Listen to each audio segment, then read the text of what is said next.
Hello everyone. So today we are in a very unique place. It's a nature reserve that's called Tel Dan. The word Tel means basically an artificial or archaeological mound that has layers of civilizations that were destroyed and rebuilt in history. Sometimes we have tells that we have layers of 30 layers for about 5,000 years. Over here we have some layers from 3,000 years ago, even a bit before, 4,000 years ago, up to the biblical, the Old Testament time, and that's what we're about to see. It's a nature reserve because we have an amazing natural source of water over here. One of the heads of the Jordan River, it's called the Dan, named after the tribe of Dan, that we will see, and we will tell the story of them coming over here because they could not stay where they were on the coastal plain where the Philistines actually took over. So we're going to start and walk around this beautiful natural place. You see a little bit of Israeli tourists over here, and I want you to see first one of the most amazing things here. It's the water. When you come to the land, water is obviously a very important thing. You can see this cat over here, understand it. He came to drink. And over here we have a lot of water, and this is something that also the biblical writer knew about it, because when you go to the Judean hills, it's not like that. You need springs, you need water cisterns. Over here you can see the amount of water. We're going to go to some other areas to see this beautiful water. Meanwhile, I want to let you get the feeling of walking here.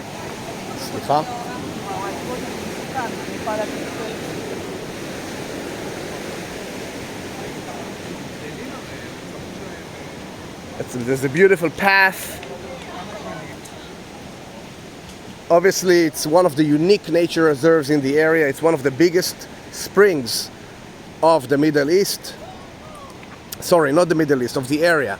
Because we do have in the Middle East some really big springs of Tigris, Euphrates, the Nile. They get some really nice amount of water, not only from rain.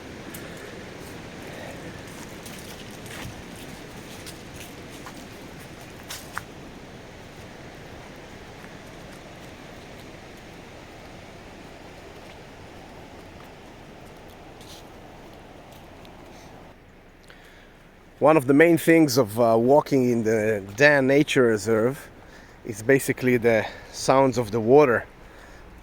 We can read about these sounds in Psalms, in few Psalms, and that's something amazing because the Psalms, the writer is aware of the geography over here. Again, if you're coming from Judea, the source of water is not very easy like here. You need to dig into a well or to live nearby a small spring in the hills, or basically you need to have a water cistern that's collecting the rain water from a mountain, from your houses, from the roofs.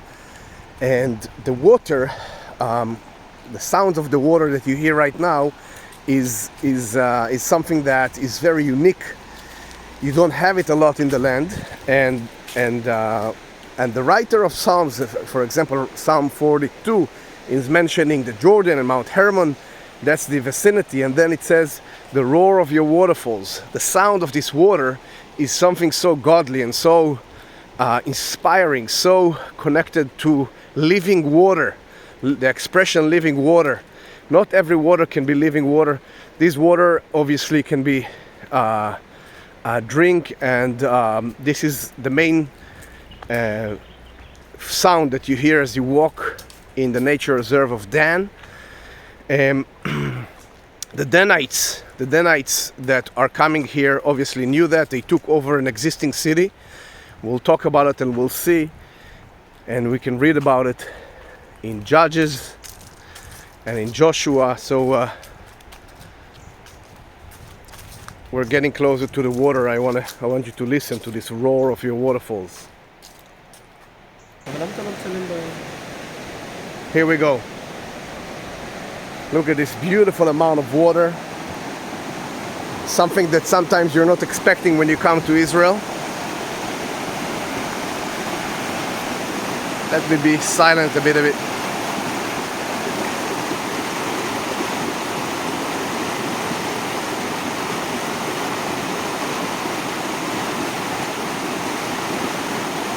This is a good moment to read the Psalms.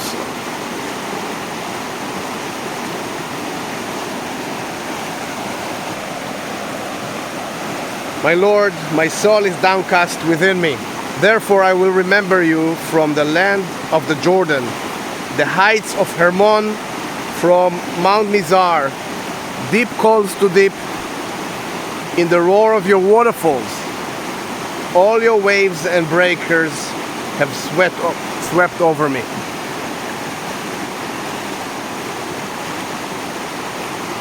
This is Psalm 42, 6 and 7.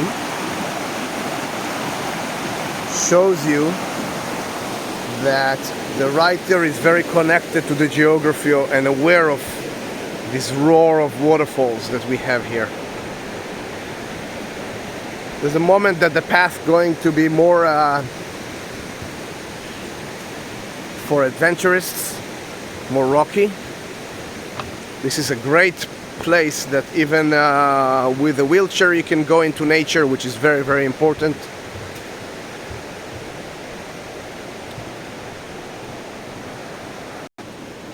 Here we go. Off-road.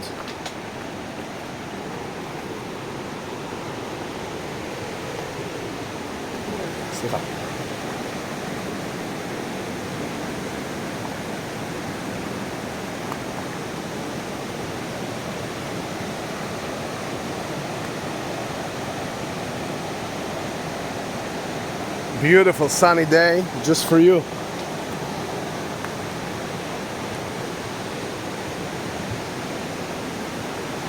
In the winter, when it's raining over here, it's a little bit dangerous. These rocks becomes very slippery, but still it's very, very unique. Look at the water coming down. There's few springs around. This water coming out of the ground right in the bushes over here. It's very cold water. Not ice water like in North America, but it's the coldest water you can find in Israel. It's actually from snow melting in the mountains, the water getting into Mount Hermon, which is a big limestone mountain, very cracky, and they get to a layer where they cannot go in deeper, and they comes out here at Dan.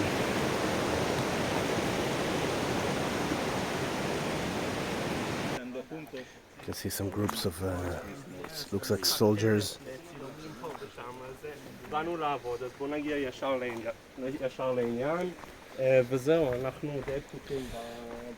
Look at what's happening here. We're going to climb a few steps further from the riverbed, which is right over there where the spring starts.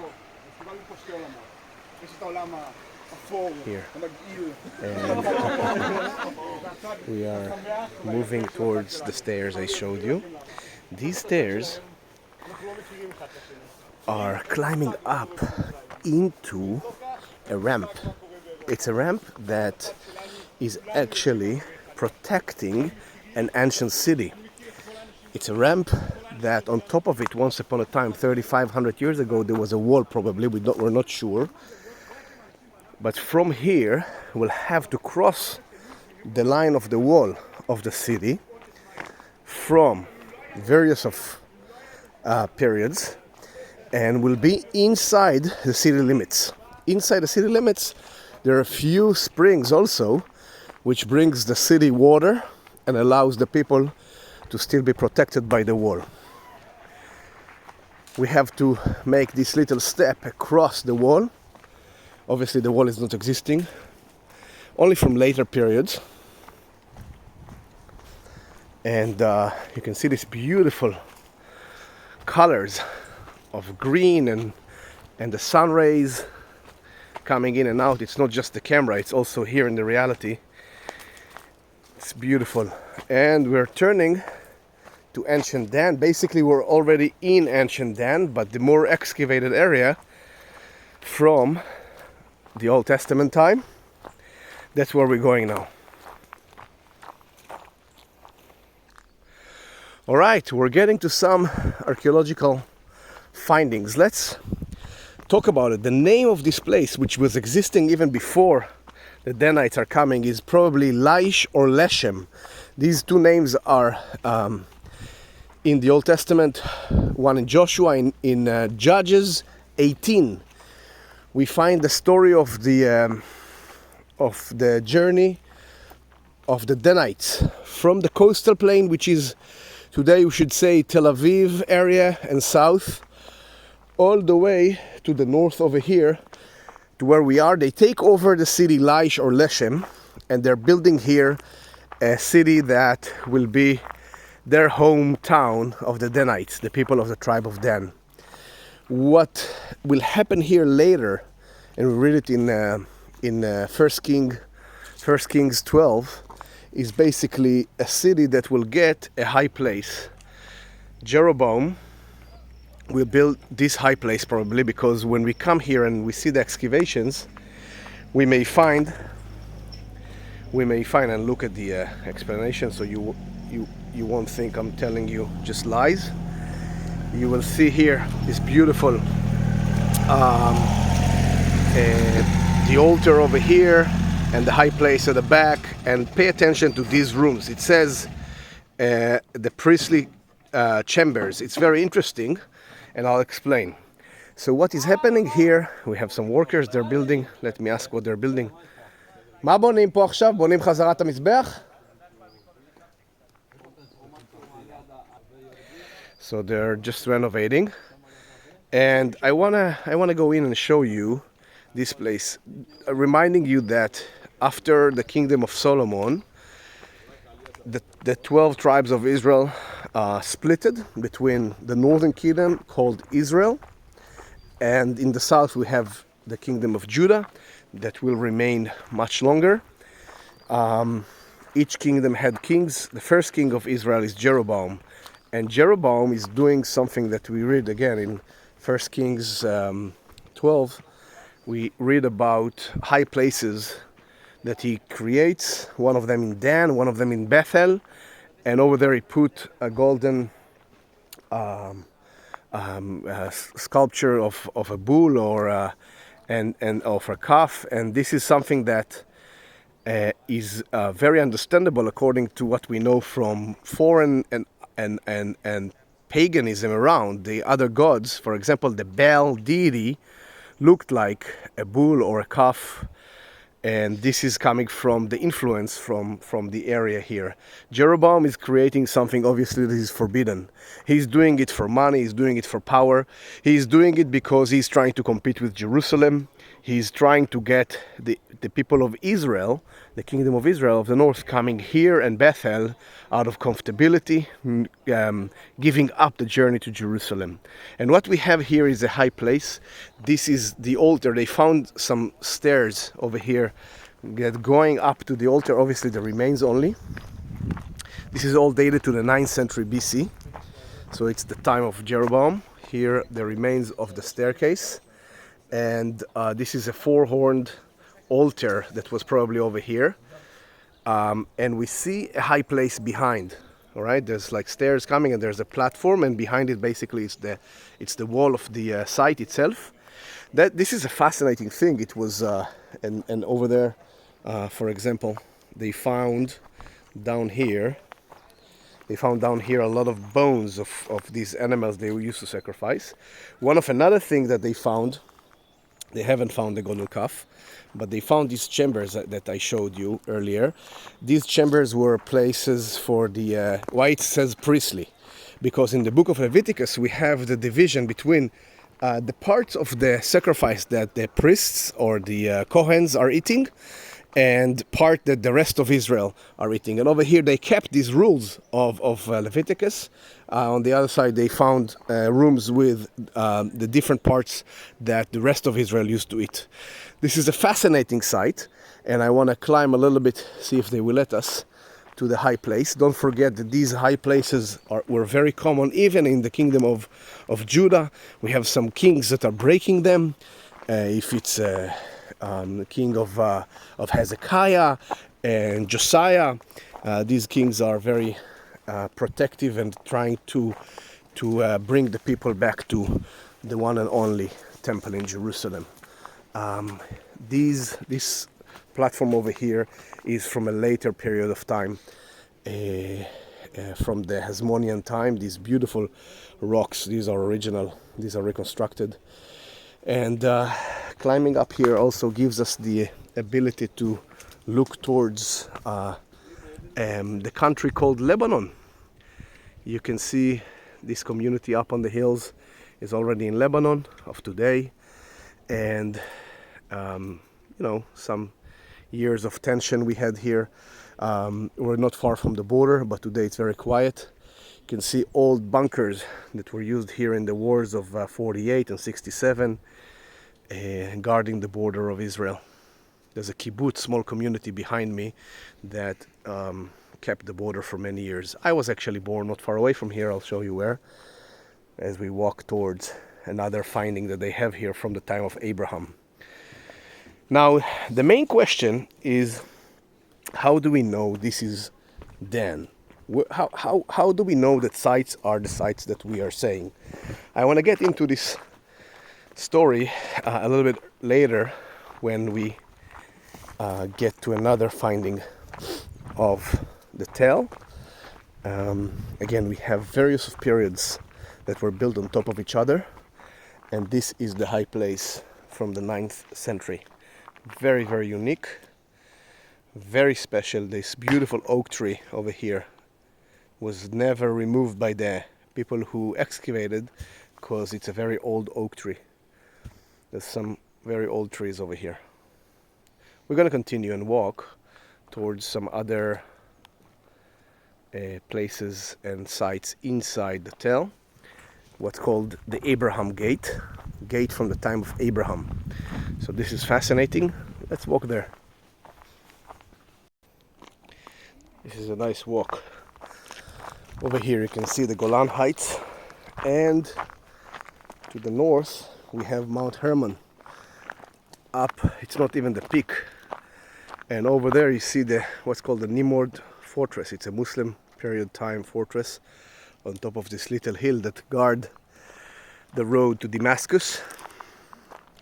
We'll try to have a video later of the road to Damascus and Mount Hermon. This kibbutz, the community up on the hill over there, is where I was born. Spent 15 years of my life. Beautiful place called Snil. And you can see again the flat heights of the Golan above. It used to be Syria until 67. Today it's part of Israel. And we walk down. You can see there's another group. I don't want to interrupt them, so I'll show you quickly the gate that is dated to the time of Abraham, about 4,000 years old. It's a gate that was built with mud bricks, and the people who brought this architecture brought it probably from the desert of Syria, which there is much less rain over than here. Here we have rain almost like average like London. So there's a lot of rain, and immediately when they finished they realized it doesn't fit here, so they covered it, so it was never in use almost, this gate. And I want to show you the replica over here. Abraham is getting to Dan.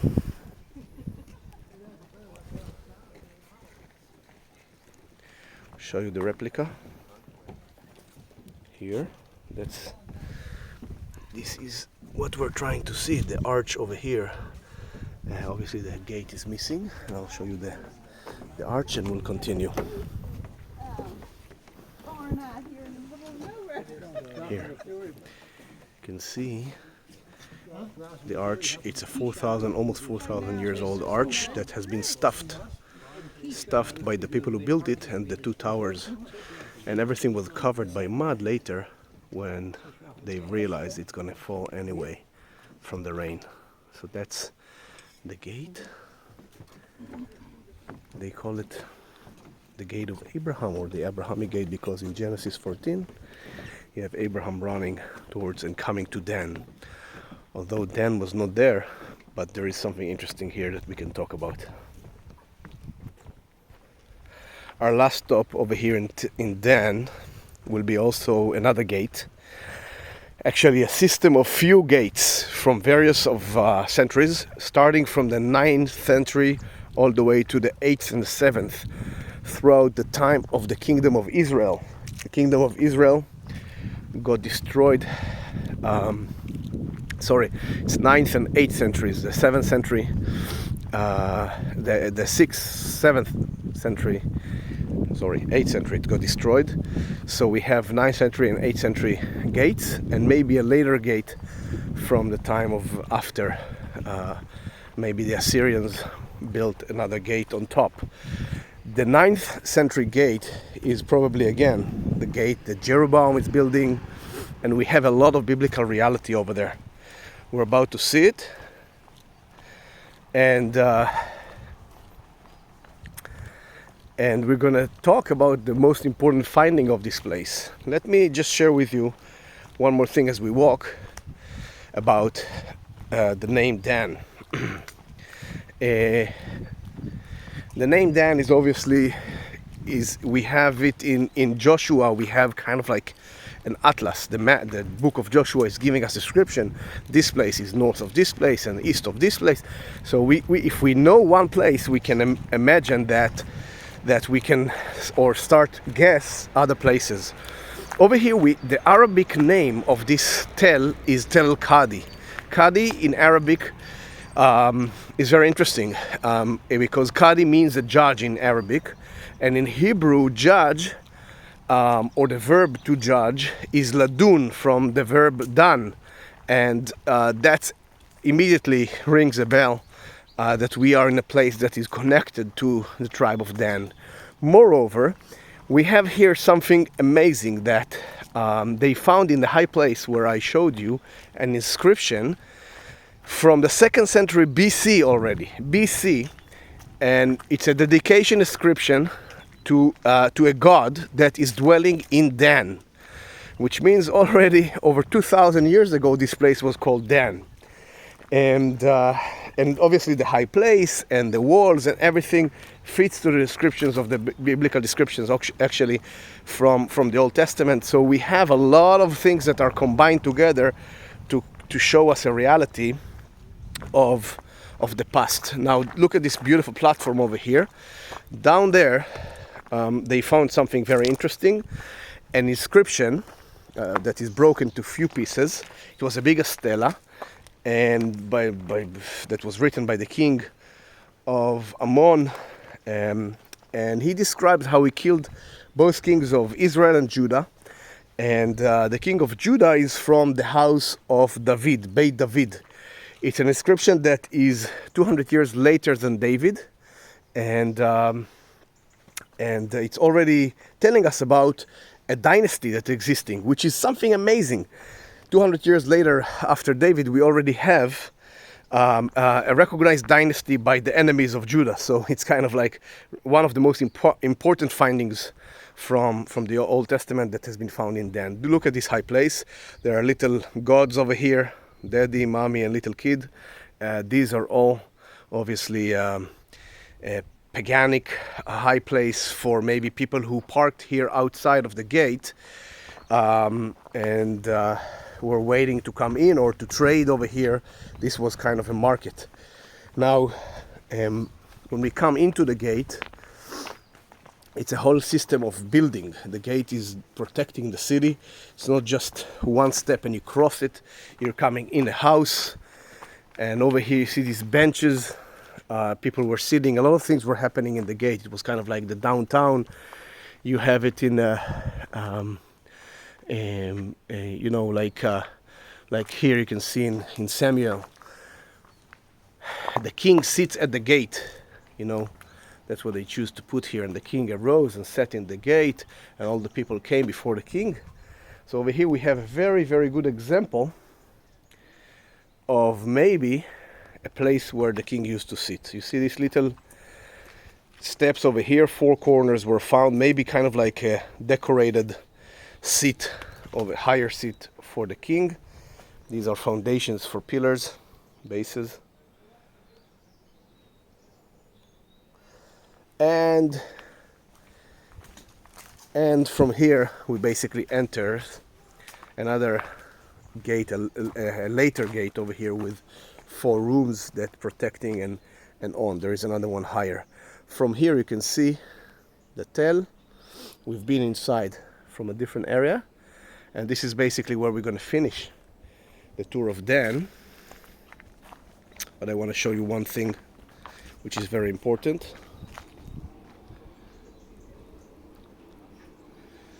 Here they have the Greek inscription that reminds the god that is dwelling in Dan, and over here the Aramaic inscription of that reminds the house of David. Over here the house of David is mentioned. Today the original one is in the Israel Museum. This is a very important piece of archaeology. Meanwhile, everyone, we'll finish our tour. Hope you enjoyed. See if you can see me right now. So we'll continue in our next site. Stay tuned.